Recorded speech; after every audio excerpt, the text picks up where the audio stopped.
এই হলো deadline communications private limited. আপনারা দেখছেন এক্সপ্রেস নিউজ, খবর নেয়, খবর দেয়।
শুভ সন্ধ্যা। এক্সপ্রেস অনলাইনের এই সান্ধ্যকালীন অনুষ্ঠানে উপস্থিত হলাম এবং আপনারা জানেন যে প্রতিদিনই বিভিন্ন ধরনের বিষয় নিয়ে আমাদের এই এক্সপ্রেস অনলাইনের অনুষ্ঠান এবং সেই সঙ্গে খেলাধুলা তাকে আমরা অত্যন্ত গুরুত্ব দিয়ে থাকি এবং আমাদের চ্যানেলের পক্ষ থেকে খেলাধুলায় উৎসাহ দেওয়া এবং সার্বিকভাবে রাজ্য, জাতীয় এবং আন্তর্জাতিক স্তরে খেলাধুলা যে সাম্প্রতিক যে বিভিন্ন ধরনের যে প্রতিযোগিতা এবং বিশিষ্ট খেলোয়াড় এবং সার্বিকভাবে গোটা দেশের খেলা এবং ক্রীড়া নীতি এগুলো নিয়ে আমাদের সবসময় একটি অনুষ্ঠান হয়ে থাকে। এই আজকে খেলাধুলার ক্ষেত্রে আমরা বিশেষ জোর দিয়ে যে অনুষ্ঠান, আজকে আমাদের অনুষ্ঠানে একটি অন্য ধরনের খেলা, বিশেষ করে অত্যন্ত জনপ্রিয় যে খেলাগুলি মূলত আমাদের দেশে অথবা সারা বিশ্বে চলছে, যেমন ফুটবল, ক্রিকেট, হকি, এই খেলার পাশাপাশি এই যে বাস্কেটবল, এই বাস্কেটবল একটা অত্যন্ত বলা যায় যে একটা পরিশ্রম সাপেক্ষ এবং একই সঙ্গে অত্যন্ত ইন্টারেস্টিং একটা খেলার মধ্যে পড়ে। ভারতবর্ষের মতো জায়গাতে এবং সেই সঙ্গে আমাদের রাজ্যে বাস্কেটবলের আজকের অবস্থান কোথায় এবং বাস্কেটবল নিয়ে সার্বিকভাবে রাজ্য সরকার, কেন্দ্রীয় সরকার এবং অন্যান্য ক্লাবগুলো তাদের ভাবনায় কি রয়েছে সেটা নিয়ে আমাদের আজকে আলোচনার বিষয়। এবং এই বাস্কেটবলকে যে একটা উন্নত পর্যায়ে এবং আন্তর্জাতিক পর্যায়ে নিয়ে যেতে গেলে কোথায় কোথায় আমাদের দেশের খামতি রয়েছে সেটা নিয়েও আজকে আমাদের আলোচনা হবে। এবং এই আলোচনায় আজকে আমরা যাকে পেয়ে গেছি তিনি হচ্ছেন সুপ্রিয় চট্টোপাধ্যায়। তিনি এই বাস্কেটবল নিয়ে গোটা দেশ জুড়ে বিভিন্ন জায়গাতে এনআইটি সহ বিভিন্ন জায়গাতে তিনি কোচিং করেন এবং স্থানীয়ভাবে কোচিং তো তিনি করেনই এবং এখানে একটি কলেজের সঙ্গেও তিনি যুক্ত আছেন নিয়মিত এই খেলার প্রশিক্ষক হিসাবে। এবং তিনি নিজে বাস্কেটবল খেলোয়াড় হিসাবে বিভিন্ন প্রতিযোগিতায় অংশগ্রহণ করেছেন, জাতীয় স্তরে অংশগ্রহণ করেছেন। তারপরে তিনি এখন ক্রীড়া প্রশিক্ষক হয়ে আছেন এবং ক্রীড়া প্রশিক্ষক হিসাবে তার যে অভিজ্ঞতা, খেলোয়াড় তৈরি করতে গেলে কোথায় কোথায় তার গুরুত্ব দিতে হবে এবং কোথায় কোথায় তার পরিকাঠামো গড়ে তুলতে হবে, এই সমস্ত বিষয় নিয়ে আজকে তার সঙ্গে আমাদের আলোচনা হবে। আমরা তাকে প্রথমেই অনুষ্ঠানে স্বাগত জানিয়ে নিচ্ছি। সুপ্রিয় বাবু, আপনাকে এই অনুষ্ঠানে স্বাগত জানাচ্ছি। Good evening.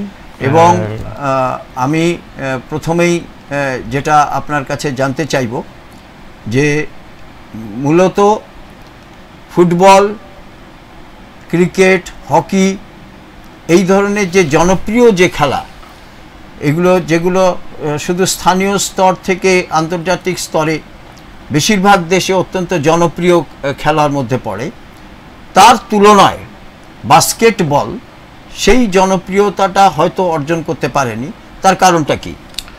অ্যাকচুয়ালি বাস্কেটবল হচ্ছে বিভিন্ন ক্লাবে সেরকম লেভেলের প্র্যাকটিস করানো বা ইনফ্রাস্ট্রাকচার নেই। তার কারণ হচ্ছে একটা বাস্কেটবল কোর্ট বানাতে বা বাস্কেটবলের পুল বা এইসব যে স্ট্রাকচার, সেটা বানাতে অনেক খরচা সাপেক্ষ। সেই জন্য আমাদের দুর্গাপুরের অনেক ক্লাব সেটা নিয়ে ওয়াকিবহল নয়, বা তাদের পক্ষে সেই আর্থিক সহজ নাই যে তারা সেটা করতে পারে।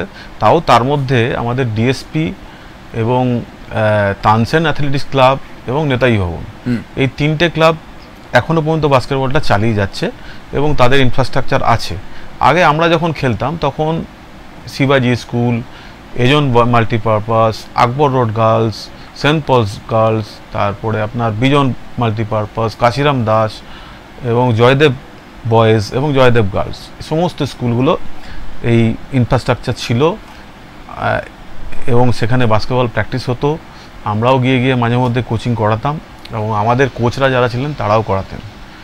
তো সেইখানে এখন ওই স্কুলগুলোতে ইনফ্রাস্ট্রাকচার একদমই চলে গেছে, খারাপ অবস্থা। এবং এখন সেই জায়গাটায় আমাদের এই ধরুন DAV model school Durgapur, Zoom international school, Hemshila model school, saint Xavier's school এবং ব্রিচুটি স্কুল, এই সমস্ত যে ইংলিশ মিডিয়াম মূলত একটা জিনিস দেখা যাচ্ছে যে মূলত যেগুলো ইংরেজি মাধ্যম স্কুল, সেখানেই মূলত আপনারা এই ধরনের খেলা এখন কিছুটা অন্তত প্রচলিত আছে বা সেখানে অংশগ্রহণ করছে ছেলেমেয়েরা, সেখানে তার প্রচলিত আছে, কোচিংও করাচ্ছেন। হ্যাঁ, প্রচলিত আছে। তার কারণ হচ্ছে সেখানে ইনফ্রাস্ট্রাকচারটা আছে।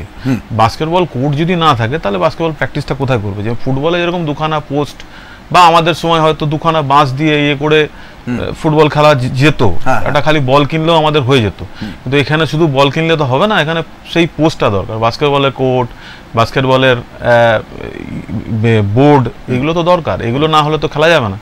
এই বিভিন্ন কলেজ যেরকম এনআইটি, যেরকম doctor B C Roy engineering college, Bengal engineering college, NSHM Durgapur, এখানে আমাদের ইঞ্জিনিয়ারিং কলেজগুলোতে কিন্তু বাস্কেটবলের পর্যাপ্ত ফ্যাসিলিটি আছে এবং সেখানে বাস্কেটবল খেলা হয়। যেমনি আমারই college doctor B C Roy engineering college, ওখানে ছেলেরা এবং মেয়েরা দুজনেই বাস্কেটবল প্র্যাকটিস করে রেগুলার বেসিসে।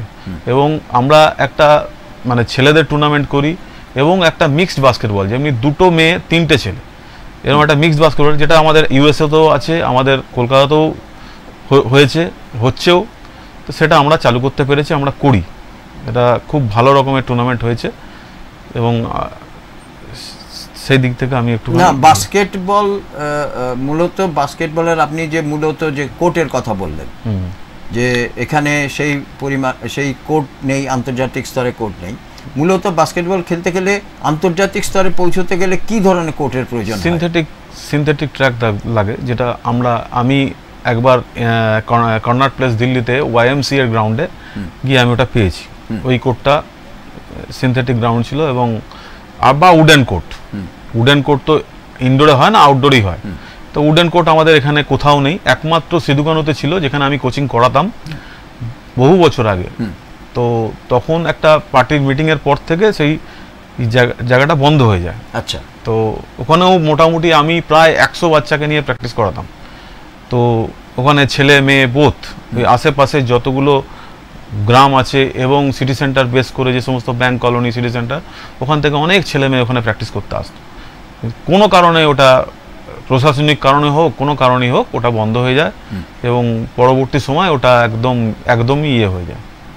আপনি এই প্রসঙ্গত গ্রামের কথাও বললেন, অর্থাৎ গ্রামের ছেলেমেয়েরাও কি একইভাবে কি এই বাস্কেটবল নিয়ে খুব উৎসাহ রয়েছে তাদের? গ্রামের বলতে মানে এই দুর্গাপুর মানে শহর লাগোয়া যে সমস্ত গ্রাম, যেমন অঙ্গদপুর, মায়াবাজার, এই সমস্ত থেকে যারা ছেলেমেয়েরা আসতো, ফরিদপুর, এখান থেকে অনেক ছেলেমেয়েরা আমার ওখানে প্র্যাকটিস করতে আসতো। তার জন্যে আমি বললাম যে ওই মানে দুর্গাপুর বেস করে যে সমস্ত জায়গায় আর কি, সেইখান থেকে ছেলেমেয়ে এখানে আসতো। আচ্ছা, আমাকে সার্বিকভাবে এই কথাটা আমার মনে হয় যে দর্শকদের জানানো উচিত।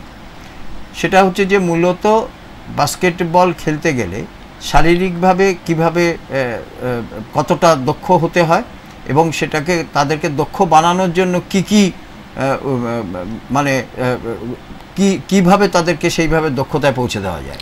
ধরুন একটা বাচ্চাকে যখন মানে আমি তো বলবো ক্লাস 1 থেকে মানে 5 বছর বয়স থেকে যদি তারা আসে তাদেরকে শেখানোটা আমার পক্ষে অনেক সুবিধা হয় এবং তাদেরকে শারীরিক গঠনমূলক তাকে তৈরি করতেও হবে, তার হাইটও ঠিক করতে হবে এবং তাকে ফিজিক্যাল ফিটনেস বানাতে হবে। আমি ধরুন প্লেয়ার অনেক ছেলেরা আসলো, তার মধ্যে তো সবাই বাস্কেটবলের মতন উপযুক্ত হবে না, তার মধ্যে হয়তো ধরুন 50 জন আসলো, তার মধ্যে আর দেখা গেল খুঁজে পেতে আমি হয়তো 20 জনকে ঠিক মতন শারীরিক সক্ষমতা আছে এবং তাকে তৈরি করতে পারবো, তাকে তৈরি করে আমি সেই জায়গাটা নিয়ে যেতে পারবো। আমার তো টার্গেটটা হচ্ছে তাকে একটা জায়গায় পৌঁছে দেওয়া। এরকম তো নয় যে আমি তাকে খেলালাম, খেলিয়ে চলে এলাম, তা না। আমি যখন কোচিং করাই আমি তাদেরকে ভালো মতন তার মানে শারীরিক গঠন এবং তার স্কিল, ড্রিবলিং, বিভিন্ন পয়েন্টগুলোকে আমি দেখি। যেমন জাম্প, বাস্কেটবলের সবথেকে বড় দরকার হচ্ছে জাম্পটা বেশি দরকার, যে সে হাইট দরকার, তারপরে ফিজিক্যাল ফিটনেস তো একদমই দরকার। ফিজিক্যাল ফিটনেস না ছাড়া কোনো গেমই খেলা যাবে না, বাস্কেটবল কেন। বাস্কেটবল এখন মোটামুটি ওয়ার্ল্ডের মধ্যে সেকেন্ড স্পিডিয়েস্ট গেম বলতে পারেন, আইস হকির পরেই বাস্কেটবল। তাহলে এটাতে দম সেরকমই লাগে, মানে ওয়ার্ম আপও সেরকমই করতে হয়। ধরুন একটা ম্যাচ খেলতে গেলে 40 মিনিটের একটা ম্যাচ খেলতে গেলে আপনাকে মোটামুটি 1 থেকে 1.5 ঘন্টা ওয়ার্ম আপ দরকার। যদি ওয়ার্ম আপ সে না ঠিক মতন করে তার নানান রকমের চোট হতে পারে, যেরকম ধরুন অ্যাঙ্কেল টুইস্ট হতে পারে, লিগামেন্ট প্রবলেম হতে পারে, নি ইঞ্জুরি হয়ে যেতে পারে, নানান রকমের ইঞ্জুরি হতে পারে। তো সেই ইঞ্জুরি থেকে বাঁচতে গেলে তাকে proper stretching, proper warm up, proper খাওয়া দাওয়া সমস্ত কিছু দরকার। এবং সে যদি সেরকম ধরনের না করতে পারে তাহলে তো সেই জায়গায় তাকে পৌঁছানো যাবে না। নিশ্চয়ই। আমরা একটা জিনিস দেখেছি, বিভিন্ন সময় আমরা যারা খেলাধুলা সম্পর্কে যারা উৎসাহী এবং নিয়মিত যারা ধরুন আন্তর্জাতিক স্তরের খেলাধুলা ইত্যাদি আমরা টিভিতে দেখে থাকি, সেখানে আমরা দেখেছি যে মূলত বাস্কেটবল যারা খেলেন মহিলা এবং পুরুষ উভয় ক্ষেত্রেই যে জিনিসটা আমরা মূলত দেখে থাকি সেটা হচ্ছে যে তাদের উচ্চতা, হাইটটা হচ্ছে খুব গুরুত্বপূর্ণ।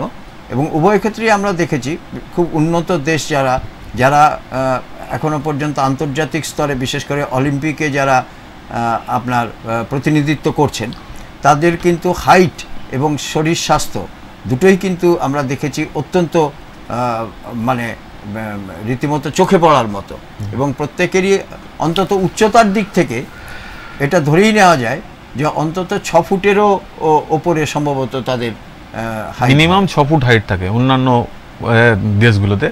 আমাদের তো 6 ফুট হাইট মানে 6 থেকে 6.5 হওয়া মানে বিরাট হাইট আমাদের এখানে মনে হয়। কিন্তু অন্যান্য দেশে, বিভিন্ন দেশে যেমন ইউএসএ, রাশিয়া, স্পেন, জার্মানি, এসব জায়গায় হাইট এবং স্ট্রাকচার দুটোই বোন স্ট্রাকচার, এইগুলো তো অনেক ডেভেলপ এবং অনেক আমাদের থেকে তো সেই তুলনায় অবশ্যই অ্যাডভান্টেজ। ধরুন আমি একটা 6 ফুট 1 ইঞ্চি হাইটের ছেলে, আমার সামনে যদি একটা 6.5 ফুট 6 ফুট 7 ইঞ্চি 8 ইঞ্চির কোনো ছেলে দাঁড়ায় তো আমি তো ওর কাছে মনে হবে অনেক ছোট সেই তুলনায়। এবং যে হাইটের তার অ্যাডভান্টেজ অনেক কিছু, যেমন ধরুন বলটা যে বাস্কেটবলে শুটিং মারলো, রিবাউন্ডটা কালেকশন করলো, সেই রিবাউন্ড কালেকশন যে হাইট তার অবশ্যই ভালো হবে আমার থেকে। আমি যে হাইটের রিবাউন্ডটা পাবো সে আমার থেকে অনেক ভালো রিবাউন্ড পাবে, রিবাউন্ড কালেকশন করতে পারবে।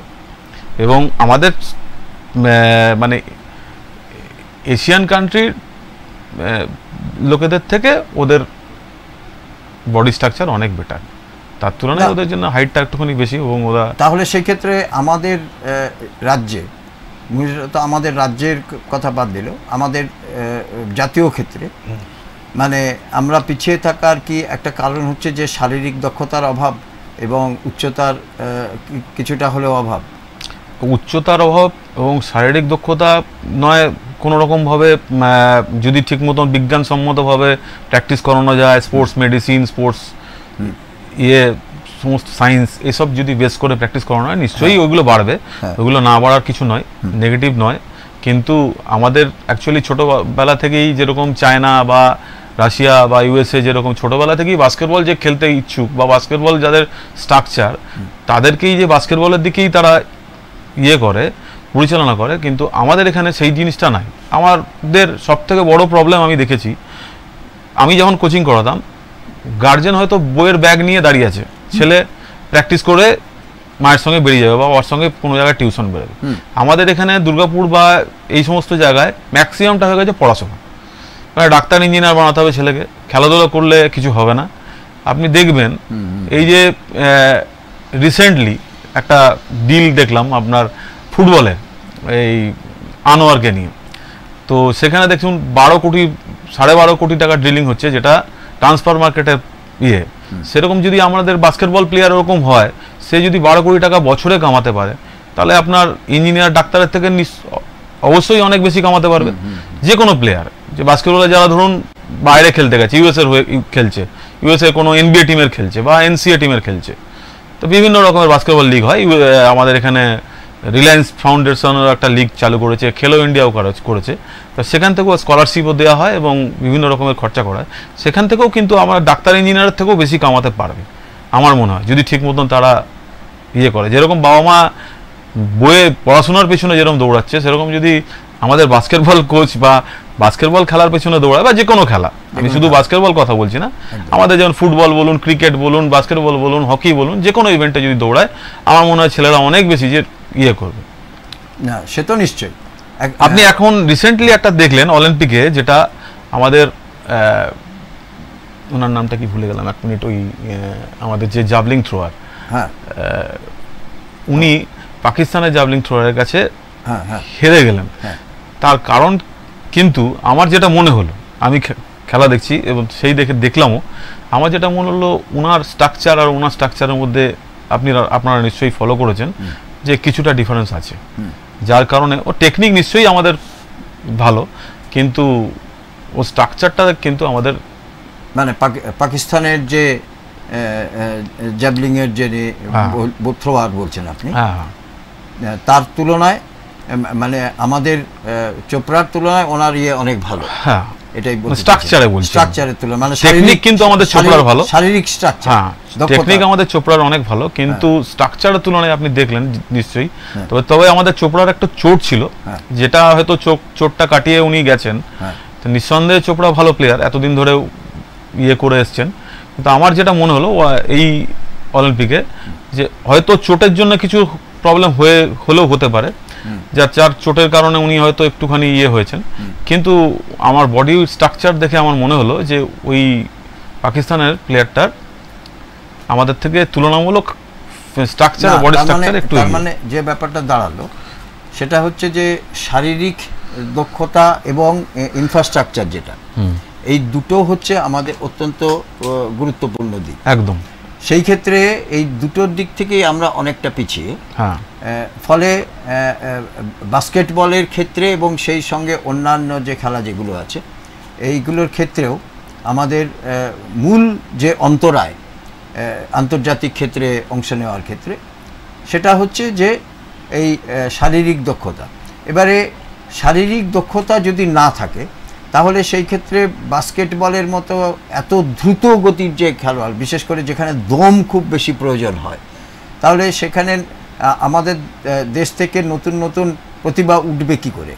দেখুন, আমাদের এখানে এখন যেটা রিলায়েন্স ফাউন্ডার্স আর খেলো ইন্ডিয়া এটা চালু করেছে, বাস্কেটবলটাকে জনপ্রিয় করার জন্য ওরা স্কুল লেভেল এবং ওপেন লেভেলেও একটা চালু করেছে, যেটা থেকে ভালো ভালো প্লেয়ারদেরকে তারা একটা সিলেকশন করছে, সিলেকশন করে তাদেরকে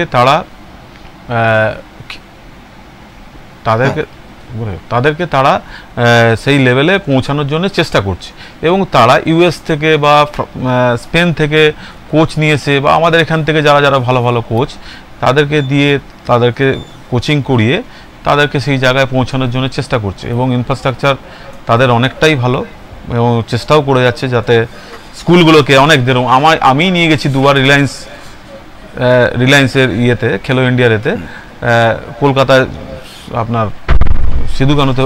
আপনি আর কোথায় কোথায় কোচিং করেছেন? আমি আমার জীবনে কোচিং ফার্স্ট শুরু হয় ডিএভি স্কুল দুর্গাপুর। হ্যাঁ, তো ডিএভি স্কুল দুর্গাপুর যখন আমি কোচিং করি ফার্স্ট, যেটা সে বছর আমার একটা টুর্নামেন্ট খেলতে যায়, সিবিএসই টুর্নামেন্ট। সেখানে তখন প্রিন্সিপাল স্যার ছিলেন ডক্টর একে শর্মা। তো আমি ওই টুর্নামেন্টটা খেলে আসার পরে আমাকে শর্মা স্যার বললেন যে এইরকম রেজাল্ট কেন হলো। তা আমরা সেটা 12-2 হেরেছিলাম।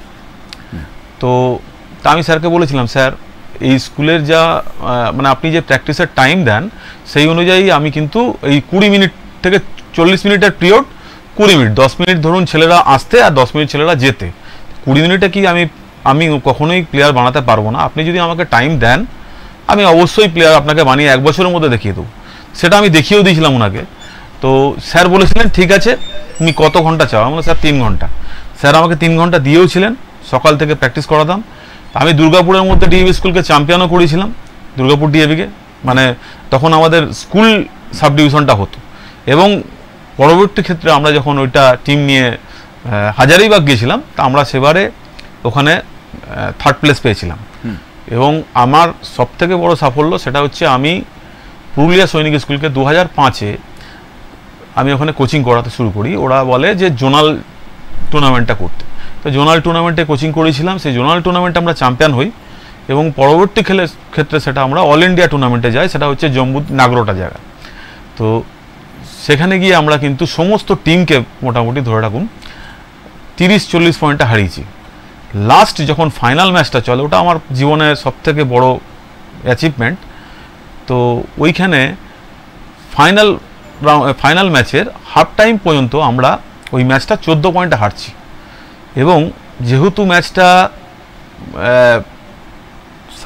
নর্থে হচ্ছে, রেফারি নর্থের, আমরা যেহেতু এই সাইডের, তো আমাদেরকে নেগলেক্ট করেই আমাদের প্লেয়ারদেরকে ঠিক মতন তারা জাজমেন্টও দিচ্ছে না এবং টানছে নর্থের দিকে। তো সেই ম্যাচটা আমরা যে ওখানকার প্রিন্সিপালকে বলি যে হাফ টাইমের সময় গিয়ে আমি, যে স্যার কম করে ফেয়ার রেফারিংটা হোক, দেখুন ম্যাচটা ভালো হবে। তো আমার কথাটা উনি একদম শোনেন এবং রেফারিদের ডেকে বলেন যে ম্যাচটাকে ফেয়ার করো, আমি কিন্তু আমার কোনো টিম না যে তুমি এটাকে আনফেয়ার গেম করছো। তখন ওনার কথা শুনে রেফারিরা ফেয়ার ম্যাচ করান এবং সেই ম্যাচটাকে আমরা 30 পয়েন্টে জিতি। এবং সেটা হচ্ছে আমার জীবনের সবথেকে বড় অ্যাচিভমেন্ট। আমি নিজের কৃতিত্বের কথা বললেন, একটা কথা যে অন্যান্য যে জনপ্রিয় যে খেলাগুলো আছে যেগুলোর সঙ্গে সবাই বহুলভাবে পরিচিত, সেই খেলাগুলো সম্পর্কে সকলেরই যারা খেলে তাদেরও যেমন একটা ধারণা আছে খেলার নিয়ম সম্পর্কে, যারা বাইরে থেকে দেখে তাদেরও একটা ধারণা আছে। আমাকে একটুখানি সাধারণ দর্শকের জন্য একটু বলুন যে এই যে বাস্কেটবল খেলার যে নিয়ম এবং পদ্ধতি, এটা অন্যান্য খেলার থেকে তফাৎ কোথায়? বাস্কেটবল হচ্ছে একদম টেকনিক্যালি গেম। এখানে আপনি একটা টিমে 12 জন করে প্লেয়ার থাকে, 5 জন প্লেয়ার মাঠের মধ্যে খেলতে পারে আর 7 জন প্লেয়ার চেঞ্জে থাকে, যারা বেঞ্চে বসে থাকে। তারা যখন কোচ চায় তাকে চেঞ্জ করতে পারে এবং সেটা টাইম আউট থাকতে পারে বা বল আউটসাইডে গেছে তখন করতে পারে। তা আমাদের বাস্কেটবল খেলাটা হচ্ছে 40 মিনিটের গেম, কিন্তু এটা 4টে কোয়ার্টারে ভাগ করা হয়েছে 10 মিনিট করে। পার কোয়ার্টারে 10 মিনিট করে ম্যাচ, কিন্তু একটা করে আপনি টাইম আউট নিতে পারেন, মানে 2 মিনিটের ব্রেক। সেটাতে আপনি কোচ প্লেয়ারদেরকে ডেকে বোঝাতে পারেন কি তোমাদের কোথায় ভুল হচ্ছে। এবং হাফ টাইমটা হবে 10 মিনিটের। টোটাল 5টা টাইম আউট নেওয়া যায় এবং এর মধ্যে বেসিক্যালি অনেক কিছু আছে, যেরকম ধরুন স্টেপিং মানে কি ট্রাভেল, আপনি বল নিয়ে দুটো পায়ে একসঙ্গে এগোতে পারবেন না, দুটো স্টেপের বেশি আপনি যেতে পারবেন না। দুটো স্টেপের বেশি গেলে স্টেপিং। ডবল ডিপিল, আপনি 2 হাতে ড্রিবল করতে পারবেন না, একবার বল ড্রিবল করলেন 1 হাতে, আবার বল ধরলেন আবার ড্রিবল করতে পারবেন না। বল রিসিভিংটাও সেম কেস, আপনি বল কাউকে পাস করে দিলেন, দিয়ে আবার বলটা ধরলেন, দিয়ে আবার ড্রিবল করলেন, ড্রিবল করতে করতে এগোতে পারবেন, কিন্তু এইবার বলটা স্টপ হয়ে গেলে আপনাকে পাস করতে হবে, নাহলে শুটিং মারতে হবে। তারপরে দেখবেন ওই যে ডিটা দেখা যাচ্ছে যেটা খেলা হচ্ছে দেখবেন, তো ওইখানে যে সবুজ রঙের যে লাস্ট যেটা ডি আছে ওইটার বাইরে থেকে মারলে 3 পয়েন্ট। আর দেখবেন একটা রেড দাগ দেখা যাচ্ছে ওই চৌকো মতন, ওটা হচ্ছে 3 সেকেন্ড এরিয়া। ওখানে কোনো অফেন্সিভ প্লেয়াররা 3 সেকেন্ডের বেশি দাঁড়াতে পারে না, যেটা ফুটবলের ক্ষেত্রে অফসাইড বলা হয়, এখানে অফসাইড বলা হয় না, এটা বলে 3 সেকেন্ড রুল ভায়োলেশন। 3 সেকেন্ডের বেশি কেউ ওখানে দাঁড়াতে পারবে না, মানে অফেন্সিভ প্লেয়ার। আর হচ্ছে ধরুন ফাউল হলো, এখানে ফাউলেরও আবার অনেকগুলো ভাগ আছে। যেরকম ধরুন টেকনিক্যাল ফাউল। টেকনিক্যাল ফাউল হচ্ছে যেরকম ধরুন আপনি রেফরিকে কোনো বাজে ল্যাঙ্গুয়েজ ইউজ করেছেন, জার্সি কোনো ছিঁড়ে দিয়েছেন, বা কোনো প্লেয়ারকে গালিগালাজ করেছেন, বিভিন্ন রকমের, সেটা হচ্ছে টেকনিক্যাল ফাউলের আওতায় পড়ে। টেকনিক্যাল ফাউল করলে আপনি ফ্রি শট পাবেন এবং সাইড থ্রো পাবেন, অ্যাডভান্টেজ। আর এরপরে হচ্ছে ইন্টেনশনাল ফাউল। ইন্টেনশনাল ফাউল মানে ইচ্ছাকৃত আপনি কাউকে পুশ করে দিয়েছেন, সে শুটিং অ্যাকশনে আছে বা কোনো জায়গায় আছে, টেনে দিয়েছেন তাকে, সেটা ইন্টেনশনাল ফাউল। ইন্টেনশনাল ফাউলের ক্ষেত্রেও সেম কেস, আপনি ফ্রি শট পাবেন এবং সাইড থ্রো পাবেন। আর এমনি যেটা নর্মাল ফাউল, কারো হিট হয়েছে, কাউকে বডি কন্ট্যাক্ট করেছে, কাউকে পুশ করে দিয়েছে, সেটাকে বলে হচ্ছে নর্মাল ফাউল। নর্মাল ফাউলের ক্ষেত্রে আপনি যে কোনো জায়গায় ফাউল করলে আপনি ফাউল সাইড থ্রো পাবেন, কিন্তু যদি আপনি এটা শুটিং অ্যাকশনে থাকেন, যেমন শুটিং করছেন বা রানিংয়ে উঠছেন, সেরকম পজিশনে থাকলে আপনাকে কিন্তু ফ্রি শট দেবে রেফরি। এবং তার সেটা ফ্রি শট মানে একটা ওই দেখবেন রেড দাগটা যেখানে শেষ হয়েছে, একটা ছোট্ট মতন একটা হাফ ডি আছে, ওইখান থেকে ওটাকে বলে পেনাল্টি শুট আউট, ফ্রি শটই বলে আমাদের বাস্কেটবল ভাষায়, ওটা ফ্রি শট বলে। তো ওইখান থেকে তারা একটা করে ফ্রি শট পাবে। যদি বাস্কেটটা কাউন্ট হয় তাহলে একটা ফ্রি শট পাবে, আর বাস্কেটটা যদি কাউন্ট না হয় তাহলে দুটো করে ফ্রি শট পাবে। এটা সেম কেস, যদি 3 পয়েন্টের বাইরে থেকে কেউ মারে তাহলে সে 3টে ফ্রি শট পাবে যদি বাস্কেটটা কাউন্ট না হয়। আর বাস্কেটটা যদি কাউন্ট হয় সে 3 পয়েন্ট পেলো, আবার একটা ফ্রি শট পেলো, মানে একটা বাস্কেট অ্যাটাকে সে 4টে পয়েন্ট পেলো। আর বাস্কেটবলটা টেকনিক্যাল গেম, এই জন্যই বলছি। ধরুন একটা ভালো অফেন্স প্লেয়ার, কিন্তু সে ভালো ডিফেন্স নয়, হতেই পারে, কিন্তু একটা ভালো ডিফেন্ডার হয়তো একটা টিমের অনেক কটা বাস্কেট সে আটকে দিতে পেরেছে। তাহলে টেকনিক্যালি যে ছেলেটা ডিফেন্স ভালো করছে, সে কোচের কাছে অনেক এবং যে অফেন্স করছে সেও নিশ্চয়ই কিন্তু দুই দিকেই স্ট্রং হতে হবে। যদি আমি মনে করি আমি শুটিং খুব ভালো মারবো, আমি অ্যাটাক ভালো করলাম, আমি ডিফেন্স করতে পারলাম না, তাহলে বাস্কেটবলে কিন্তু চলবে না। বাস্কেটবলে চলতে গেলে আপনাকে দুটো দিকই সমান রাখতে হবে, যেরকম ডিফেন্স সেরকম অফেন্স। মানে 5টা প্লেয়ারকেই আপনাকে ডিফেন্স অফেন্স দুটোই করতে হয়। এবং 5টা প্লেয়ারকে, যেমন আমাদের বাস্কেটবলের 5টা প্লেয়ার 5টা জায়গায় দাঁড়ায় জোনের, যেরকম দুটো 0 ডিগ্রি, দুটো 45 ডিগ্রি, একটা 90 ডিগ্রি। এবার এই জায়গাটাকে যে যেরকম কোচ খেলাবে, যেরকম ম্যান টু ম্যান খেলাতে পারে, কেউ zone cum man to man খেলাতে পারে, কেউ আবার full court man to man খেলাতে পারে, সেটা তার উপর ডিপেন্ড করবে, বা ম্যাচটার উপর ডিপেন্ড করবে, ম্যাচটা কীরকম জায়গায় যাচ্ছে। আমার মানে একটা কথা এই প্রসঙ্গে জানা দরকার, সেটা হচ্ছে যে আপনার যে কোর্টের কথা বলেন, এই কোর্টটা কত ফিটের কোর্ট হয়? কোর্টটা হচ্ছে 28 মিটার বাই 14 মিটার বা 30 মিটার বাই 15 মিটারও হতে পারে। এটা হচ্ছে ইন্টারন্যাশনাল, এর মধ্যে করতে পারে, কোনো অসুবিধা নেই। আচ্ছা, আপনি তো বিভিন্ন স্কুল থেকে কলেজ বিভিন্ন জায়গাতে কোচিং করাচ্ছেন, আপনি এনআইটিতে কোচিং করেছেন, আপনি ডক্টর বিসি ইঞ্জিনিয়ারিং কলেজে ইঞ্জিনিয়ারিং তো আছেনই, এছাড়া বিভিন্ন জায়গায় করিয়েছেন, আপনি সম্ভবত ডিফেন্সেও করিয়েছেন, পানাগড়েও কোচিং করেছি, সিআইএসএফ করেছি, সৈনিক স্কুল করিয়েছি। আচ্ছা, আমার যেটা জানার কথা যে এই সমস্ত জায়গাতে যে কোর্টের কথা আপনি বললেন, এগুলো তো কোনোটাই বোধহয় আন্তর্জাতিক স্তরের কোর্ট নয়। পানাগড় যেগুলো বলছেন, হ্যাঁ না, এরা এইগুলো মেনটেন করে, কোর্টের সাইজ এবং কোর্টের সবই মেনটেন করে। আন্তর্জাতিক স্ট্যান্ডার্ডে নাই কোন জায়গাটা, যেটা হচ্ছে ধরুন ইনডোর নাই, উডেন ফ্লোর নাই, ইনডোর না থাকলে উডেন হবে না। তারপরে যেমন সিনথেটিক ট্র্যাক নাই, সিনথেটিক যে হয় মানে সারফেসটা হয়, যেটা সিমেন্টের হয় এখানে, সেটা বাইরের জায়গায় হয় ইনডোর হবে, হবে সিনথেটিক হবে। সিনথেটিক হলে সিনথেটিক হলে কি সুবিধা, সিনথেটিক হলে প্লেয়ারদের চোটটা অনেক কম হবে, নিতে যেরকম পড়ে গেলে বা ছেঁচড়ে যাবে সিমেন্টের কোর্টে, সেটা হবে না, সেটা সিনথেটিক কোর্টে হবে না। এবং যেরকম ধরুন জাম্প করলে আমাদের বাস্কেটবল ভলিবল প্লেয়ারদের ম্যাক্সিমাম যেটা হয়, নি খুব ইনজুরি হয়ে যায় এবং তাদের নিটা ভবিষ্যতে খুব কষ্ট দেয়, যাতে ওঠা চলা বসা সমস্ত রকমের লিগামেন্ট অনেক প্রবলেম হয়। তার জন্য যদি সিনথেটিক কোর্ট হয়, যদি না হলো, উডেন না করতে পারলো, উডেন হলে সব থেকে বেটার, যদি উডেন না হলো তাহলে সিনথেটিক হলে ওই জায়গাটা অনেকটা সেভ হয়। আপনাদের যে আপনি যে এই বিভিন্ন স্কুল কলেজে বা বিভিন্ন প্রতিষ্ঠানে যেগুলো আপনি কোচিংটা করান, সেখানে সিনথেটিক কোর্ট বসাতে তাদের অসুবিধাটা কোথায়? অসুবিধা তো মানে বলতে সমস্যাটা কি? বলতে পারেন আর্থিকভাবে অনেক কি? আর্থিকভাবে অনেক অনেক প্রবলেম। যেমন ধরুন আমি দুর্গাপুরের মধ্যে একটি স্কুলে সিনথেটিক ম্যাট বিছানো আছে, সেটা হচ্ছে হেমশিলা মডেল স্কুল। তাদের ইনফ্রাস্ট্রাকচার ভালো, এবং সেখানে সিনথেটিক ইয়েটা আছে, ম্যাটটা বিছানো আছে সিনথেটিক, ওটা প্রপার সিনথেটিক ইয়ে নয়, কিন্তু সিনথেটিক ম্যাট বিছানো আছে। না, তাহলে সিনথেটিক যদি আপনি কোর্ট যদি না হয়, সেই ক্ষেত্রে তো ধরুন আন্তর্জাতিক ক্ষেত্রে যে বিভিন্ন যে প্রশিক্ষণ যেটা, সেই প্রশিক্ষণটা তো আপনার আন্তর্জাতিক স্তরের মতো হবে না। তাহলে আন্তর্জাতিক স্তরে পৌঁছতে গেলে তো আপনাকে আগে আপনার পরিকাঠামোটাকে আপনাকে পরিপূর্ণ করতে হবে, তৈরি করতে হবে পরিকাঠামোটা। তার মধ্যে অন্যতম হচ্ছে সিনথেটিক কোর্ট, এছাড়া আরও যা যা আছে। তাহলে এই আপনারা যারা কোচ, তারা কি এই ব্যাপারে কোনোভাবে উদ্যোগী হয়েছেন বা সরকারের কাছে বা এই ধরনের কোনো প্রস্তাব কিছু আপনারা দিয়েছেন?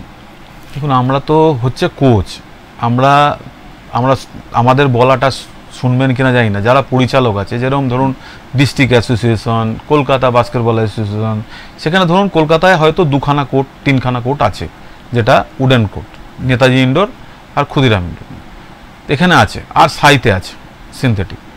আর আদারওয়াইজ আমার তো আর সমস্ত যদি কোনো ভালো ভালো স্কুল হয় সেখানে আছে, কিন্তু কোনো ক্লাব সেরকম লেভেলের সিনথেটিক কিছু নাই।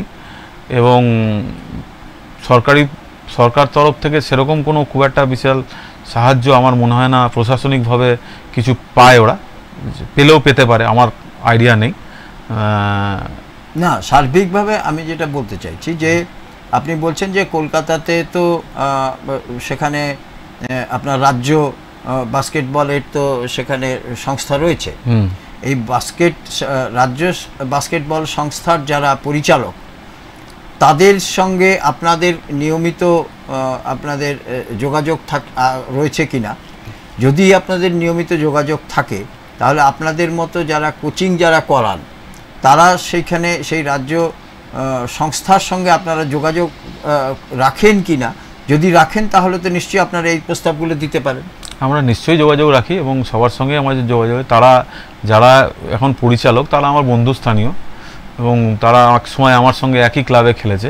তারা এখন ওখানকার সেক্রেটারি, কেউ যেমন ধরুন হেমশিলা স্কুলে যখন, তাহলে ওদের সমস্যাটা কোথায়? ওদের সমস্যাটা নিঃসন্দেহে আর্থিক বা প্রশাসনিক কোনো সমস্যা, যেটা ওরা বলে যে হয়তো স্পন্সরশিপ পায় না। যেমন বিভিন্ন স্টেটের স্পন্সরশিপ থাকে, আমাদের এই ওয়েস্ট বেঙ্গলে সেরম লেভেলের স্পন্সরশিপ নাই যে একটা স্পন্সরশিপ এলো যারা ইনডোর করে দিল। যেমনি আমাদের মোহনবাগান এই মহাবাডাম মাঠের পাশেই আমাদের বাস্কেটবল টেন্ট, যেটা ওয়েস্ট বেঙ্গল বাস্কেটবল অ্যাসোসিয়েশন, সেইখানে কিন্তু এখনও পর্যন্ত তারা ইনডোর করতে পারেনি এবং সিনথেটিক ট্র্যাকও করতে পারেনি। তারা একটা সিমেন্টের কোর্ট করেছে অনেক দিন আগে, আমরা খেলতাম তখনও আছে, এখনও সেটাই আছে।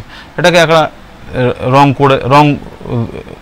রঙের মাধ্যমে এই ওয়েদার কোর্ট বা এইসবে দিয়ে চলছে, কিন্তু সিনথেটিক কোর্ট নাই।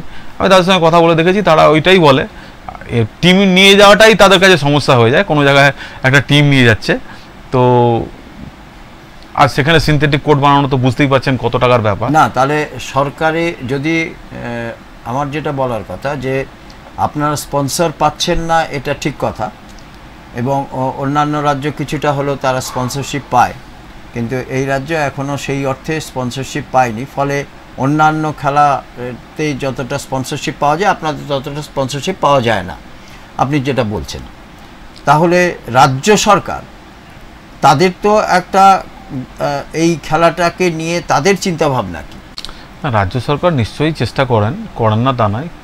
এটা কি অন্যান্য স্টেটে যেরকম এক একটা কোম্পানি উঠে আসে, যেরকম ধরুন রিলায়েন্স কোনো জায়গায় স্পন্সর করলো, কোনো জায়গায় এসবিআই স্পন্সর করলো, কোনো জায়গায় কোনো ব্যাংক স্পন্সর করলো, অনেক রকমের ওএনজিসি স্পন্সর করলো, যেটা আমাদের এখানে সেরকম লেভেলে স্পন্সর ধরে নিয়ে আসাটা, যারা দক্ষ পরিচালক তারা যদি সেই জায়গাটা চেষ্টা করে, আমার মনে হয় হয়তো করতে পারবে। কিন্তু আমি জানি না, ওয়েস্ট বেঙ্গলে ক্রিকেটটা নিয়ে মাথা ব্যথা সবার বেশি।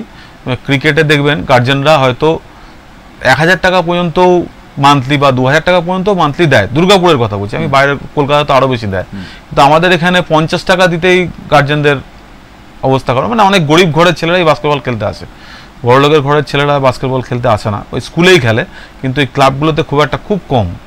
তো আমরা যখন কোচিং করাতাম 10 টাকা চাঁদা ছিল, তো আমি যখন ক্লাবে করাতাম, এখন তো আর ক্লাবে করাই না, এখন স্কুলগুলোতে করাই বা কলেজে করাই, তো সেখানে 10 টাকা চাঁদা আমরা, তাতেও দেখতাম অনেক স্টুডেন্টের 6 মাস বাকি, 7 মাস বাকি এরকম, বুঝলেন তো। কিন্তু এটা ক্রিকেট বা অন্য জায়গায় চলবে না, ওখানে দেখবেন 1000 টাকা করে মান্থলি অ্যাডভান্স। আমাদের ওখানে ওরকম কোনো ব্যাপারই নাই। আমরা হয়তো বললাম যে একটুখানি বাড়াও, নাহলে তো একটা বলের দাম, বাস্কেটবলের দামও প্রায় তখন 500 টাকা থেকে 450 টাকা ছিল।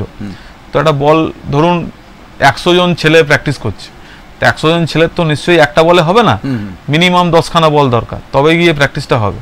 তা মাসে যদি ধরুন 3টে করে বলই ধরি আমি, বা 4টে করে বলই ধরি, তাহলে বলের দাম কোথায়, আর আমাদের চাঁদা যা উঠছে তার দাম কোথায়? এটা ডিএসপি ছিল বলে এতদিন ডিএসপি অনেক সাহায্য করেছে, এই নেতাজি ভবন থেকে তো অনেক সাহায্য হয়েছে, বা আপনার টানসেন অ্যাথলেটিক্স ক্লাব, ওরা ক্রিকেট ফুটবল সমস্ত খেলে, ওইখান থেকে ছেলে পেলে টানসেন ক্লাবও অনেক প্র্যাকটিস করতো, কিন্তু ওই টাকার জায়গাটায় কিন্তু খুবই অবস্থা খারাপ। মানে আপনি বলতে চাইছেন যে পেশাগত দিক দিয়ে যদি ধরা হয় তাহলে বাস্কেটবলকে খুব একটা কেউ পেশাগতভাবে গুরুত্ব দিতে নারাজ, অথবা পেশাগতভাবে বাস্কেটবলকে বাবা মারাও গ্রহণ করছেন না। পেশাগতভাবে বাবা মারাও আমার মনে হয় না কোনো সব ইভেন্টকেই খুব একটা গ্রহণ করেন, যেহেতু তাদের পড়াশোনাটাই প্রায়োরিটি। তো সবার আগে চিন্তা করে ছেলে আমার ডাক্তার ইঞ্জিনিয়ার হবে, খেলাধুলো করে যে ছেলে খুব ভালো জায়গায় যেতে পারবে এটা আমরা ভাবি না। মানে আমাদের রাজ্যে অন্তত এই ধরনের, হ্যাঁ, গার্জেনদের চিন্তাধারাটা এরকমই, যে আগে পড়াশোনাটা তোমায় করতে হবে বাবা, তারপরে তুমি খেলাধুলা কি করবে পরের ব্যাপার, আগে প্রায়োরিটি তোমার পড়াশোনা। সেটার জন্য আমাদের স্কুল বলুন, কলেজ বলুন, অনেকটাই যেরকম ধরুন আমি এনআইটি ত্রিচি বা এনআইটি সুরতকলে গেছি, বা এনআইটি ওয়ারাঙ্গেলে গেছি, সে সমস্ত জায়গা, বা যাদবপুরে এটা ছিল, আমার সময়ও ছিল, যে ন্যাশনাল খেললে তাকে যাদবপুর ইউনিভার্সিটিতে যদি সে জয়েন্টে রেজাল্ট করে, মানে পিছনের দিকে রেজাল্ট করলেও তাকে প্রায়োরিটি দেওয়া হতো, যেটা আমাদের এখানে স্টেটে এখন হয়তো যাদবপুরে আছে, আমার এখন যাদবপুর সম্পর্কে ওইটার আইডিয়া নেই, হয়তো যাদবপুরে আছে, কিন্তু আমাদের অন্য কোনো স্কুল বা কলেজে সেটা নাই। যে একটা ছেলে ন্যাশনাল খেলে এলো, তাকে আমি স্কলারশিপ দিই, বা তাকে আমার স্কুলে স্কলারশিপও দরকার নেই, তাকে যদি আমি স্কুলে ভর্তিও করি, তার যদি আমি ওই জাজমেন্টটা না করি, পড়াশোনাতে সে হয়তো 60% পাচ্ছে বা 70% পাচ্ছে, সেই পর্যন্ত তাকে নিয়ে যাওয়া হয় না। ধরুন ক্লাস 12-এ ভর্তির জন্য, 11-এ ভর্তির জন্য দেখবেন স্কুলগুলোতে 95%, 90% না হলে অ্যাডমিশন হবে না। কিন্তু একটা ছেলে ন্যাশনাল খেলে এলো, সে স্কুলের একটা অ্যাসেট, সে যদি সেই স্কুলে যায় সে একটা ব্যান্ড হয়ে যাবে। সে যদি সিবিএসই খেলে, ধরুন স্কুলের একটা নাম হবে যে আমার ছেলেটা স্কুল সিবিএসই থেকে চ্যাম্পিয়ন করলো আমার টিমটাকে, ডিএভি স্কুলকে বলুন, পিএমসিলে, যে কোনো একটা স্কুলকে, তাহলে স্কুলের তো একটা ব্যান্ড হলো যে একটা আমার স্কুল চ্যাম্পিয়ন হলো, সিবিএসইর কাছেও একটা ব্যান্ড হলো। এবং ছেলেটাকে যদি স্কলারশিপ দেওয়া হয়, বা ছেলেটাকে যদি ভর্তি করা হয় যে টাকা নিয়ে অন্যান্য স্টুডেন্টদের ভর্তি করাচ্ছে, সেটা যদি করা হয়, তাহলে আমার মনে হয় অনেক ভালো হতো। তাতে অন্ততপক্ষে যারা ভালো প্লেয়ার তারা পড়াশোনাটাও ঠিকঠাক করতে পারতো এবং খেলতেও পারতো। মানে এক সময় আমরা দেখেছিলাম যে সরকারি বিভিন্ন সংস্থাতে, বিশেষ করে কেন্দ্রীয় সরকারের সংস্থাগুলিতে, সেখানে যে কোনো শাখাতেই যারা খেলাতে দক্ষতা দেখাতে পারতেন তাদের একটা করে অন্তত তারা একটা করে সেখানে তাদের সুযোগ পাওয়া যায়, সেই চাকরির একটা কোটা ছিল বলা যেতে পারে, এবং খেলার একটা কোটাই ছিল। ফলে সেখানে খেলোয়াড়রা যারা খেলতে উৎসাহী তারা আরও অনেক বেশি উৎসাহ পেত খেলতে, যে সেখানে একটা অন্তত ভবিষ্যতে নিশ্চিন্তে তারা পেশার একটা সুযোগ পাবে। কিন্তু আজকের যে পরিস্থিতি, তাতে যেটা আপনি বলছেন যে সেখানে সরকারিভাবে সেই পেশাগত দিকটা বা কোটা প্রায় বন্ধের দিকে, ফলে সেখানে আর খেলার দিকেও খুব একটা উৎসাহ পাচ্ছে না ছেলেমেয়েরা। ফলে যেটা দাঁড়াচ্ছে যে আগামী দিনে তাহলে বাস্কেটবল যে এই যে একটা খেলা এবং খুব শারীরিকভাবে দক্ষ যে খেলা, এই খেলা তাহলে ভবিষ্যৎ কী? না, আমাদের সময় আমি বলি, আমাদের সময় ডিএসপি, এএসপি এবং বিভিন্ন rail, Calcutta police, West Bengal police, bank, তারপরে আপনার আরও বিভিন্ন জায়গায় ওএনজিসি, এই সমস্ত জায়গায় ভালো প্লেয়ার, ন্যাশনাল প্লেয়ার, স্টেট খেললে একটা চাকরি তাদের হতো, বা ইভেন কি ডিএসপি, আমি ডিএসপি সেলের হয়ে প্রায় 24 বছর খেলেছি এবং কোচিংও করেছি, এবং ডিএসপি জুনিয়র টিমটাকে আমি চ্যাম্পিয়নও করেছি, রানার্সও করেছি। তো তখন ডিএসপি থেকে কোচ নেওয়া, প্লেয়ার নেওয়া হতো। তো আস্তে আস্তে প্লেয়ারটা 91-এর কথা বলছি, 91 পর্যন্ত প্লেয়ার নেওয়া হয়েছে। তারপর থেকে আর ডিএসপি সেরকম লেভেলের কোনো প্লেয়ারকে নেয়নি। এমনি আগে ফুটবল থেকে 4টে, বাস্কেটবল থেকে 2টো, এরকম হকি থেকে 1টা, কবাডি থেকে 2টো, এরকম করে একটা কোটা ছিল। 1টা করে বা 2টো করে বা 4টে করে প্লেয়ার নিত, যেরকম তাদের রেজাল্ট হতো। তো আমাদের সময়ের পর থেকে সেটা বন্ধ হয়ে যায়, একেবারেই বন্ধ হয়। কোনো রকমের ওই জেওটি এসওটিও তো নেওয়া বন্ধ করে দেয়।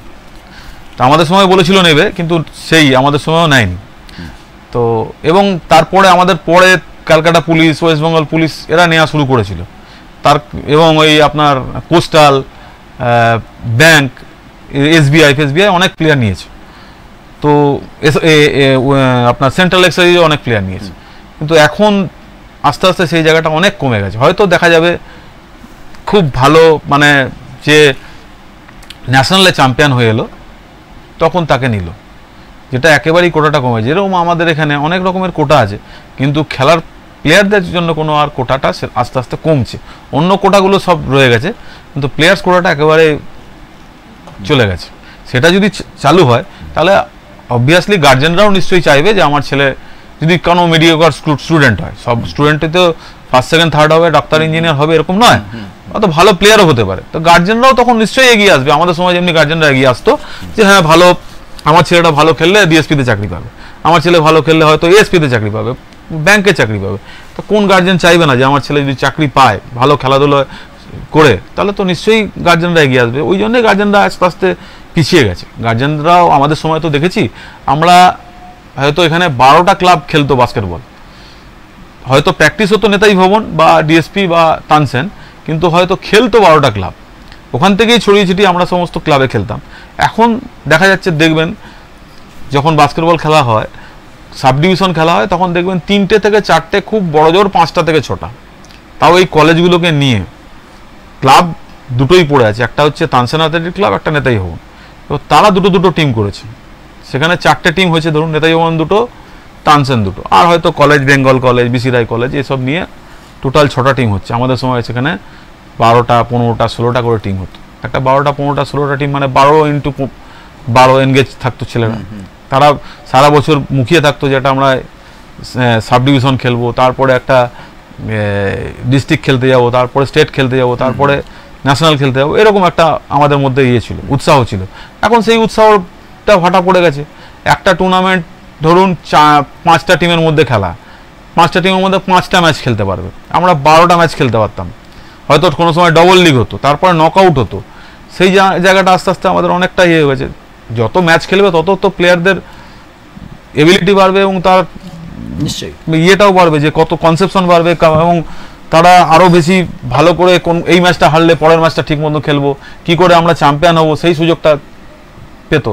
যেটা এখন হয়ে গেছে, আমি 2টো ম্যাচ 3টে ম্যাচ জিতলেই আমি বুঝতে পারছি যে আমি চ্যাম্পিয়ন হয়ে যাবো। তো সে এই প্রত্যেক বছরে যেমন কলকাতা ময়দানে যেমন ফুটবল লিগ হয় অথবা ক্রিকেট লিগ হয়, আপনার এই বাস্কেটবলের কি এই ধরনের কি কোনো নকআউট টুর্নামেন্ট কি এই ধরনের কিছু হয়? অবশ্যই হয়। বাস্কেটবলে আমি বলে দিই, বাস্কেটবলে প্রথমে আমি ওপেনটাই কথা বলছি। ওপেন দুর্গাপুর সাব ডিভিশন একটা লিগ হয়, এবং সেই লিগ থেকে আবার ডিস্ট্রিক্ট নকআউট বলে একটা টুর্নামেন্ট হয়, ডিস্ট্রিক্টেও ওটা হয়, এবং ডিস্ট্রিক্ট থেকে আবার সিলেকশন হয়। সেই সিলেকশনটা যায় আবার ডিস্ট্রিক্ট, বর্ধমান ডিস্ট্রিক্ট টিম গেল স্টেট খেলতে, সেটা ইন্টার স্টেট বলছে। তো সেখানে গিয়ে যারা ভালো খেললো তাদের ছেলেদেরকে ওখানে পয়েন্ট আউট করলো, যে ধরুন 20 জন ছেলেকে নেওয়া হলো ফার্স্ট সিলেকশনে, এবং যেদিনকে একটা ফাইনাল সিলেকশন ডাকা হয় সেখানে কিন্তু কিছু বাইরের ছেলেরাও ভালো ভালো যারা কোচেদের কাছে নজরে আছে তাদেরকে নিয়ে একদিন সিলেকশন ডাকা হয়, এবং সেইখান থেকে একটা সিলেকশন, প্রিলিমিনারি একটা সিলেকশন হয়, সেটাকে কোচিং করানো হয় কোচের আন্ডারে। সেখান থেকে ধরুন 12 জন প্লেয়ারকে বেছে 1 মাস ধরে কোচিং চলে, তারপরে সেই দুবেলা প্র্যাকটিস হয়। সেই প্র্যাকটিসের পরে সেই টিমটা যায় ন্যাশনাল খেলতে বেঙ্গল টিমের হয়ে।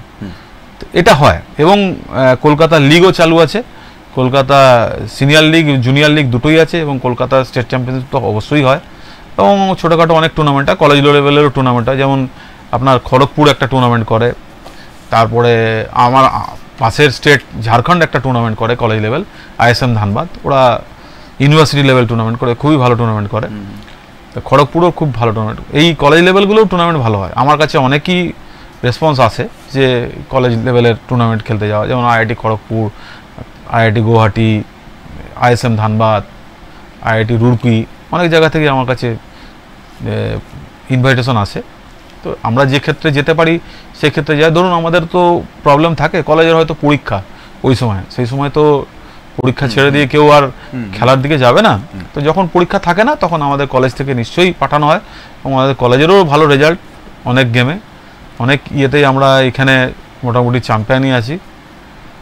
আপনার এশিয়াডে অথবা সাব গেমসে আমাদের রেকর্ড কীরকম? সাব গেমসে আমাদের বাস্কেটবলের রেকর্ড খুবই ভালো, এশিয়াডেও আমরা মোটামুটি ভালো পজিশনেই আছি, এবং এখন তো ওয়ার্ল্ডেও আমরা মোটামুটি ওই 70s ঘরে আছি,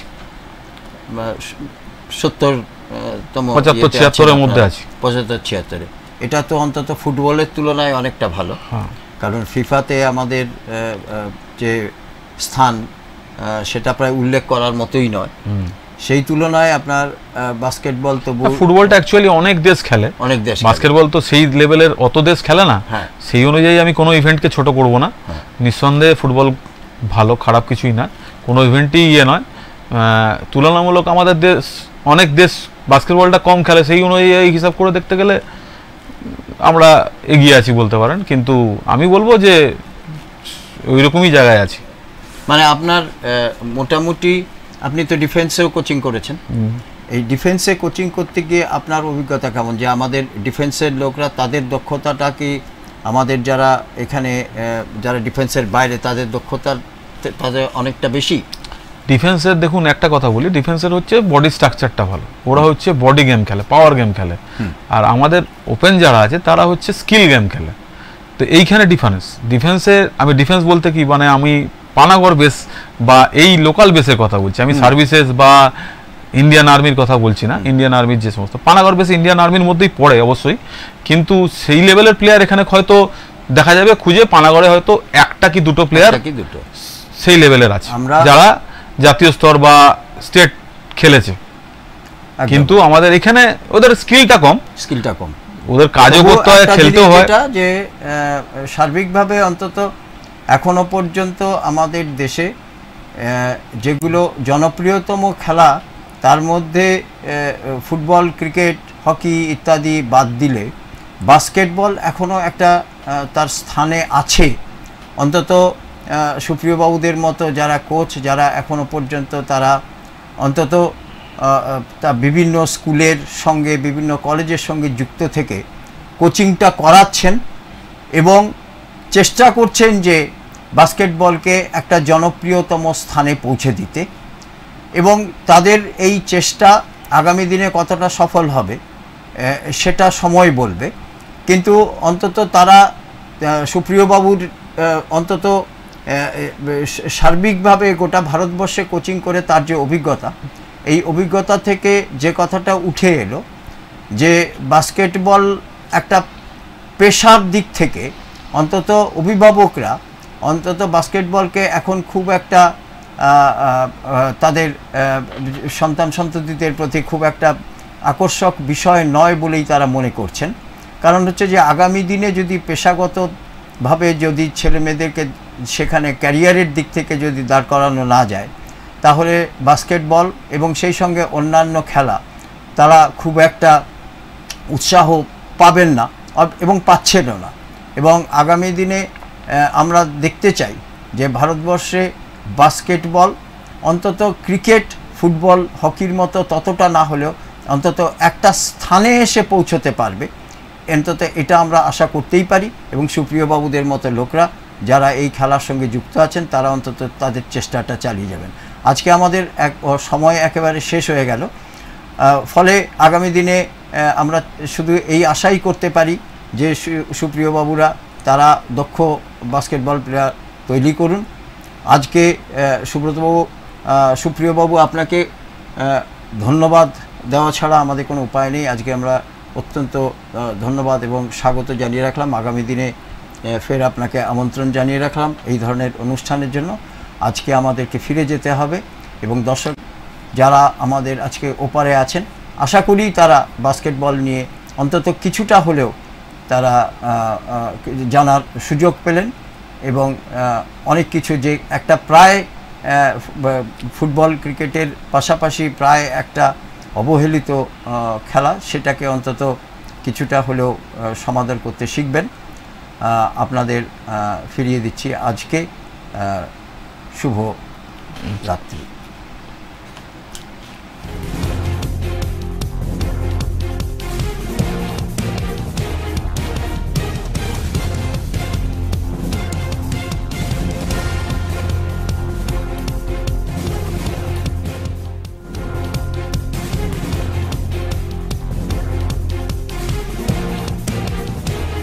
এই হলো ডেডলাইন কমিউনিকেশনস প্রাইভেট লিমিটেড।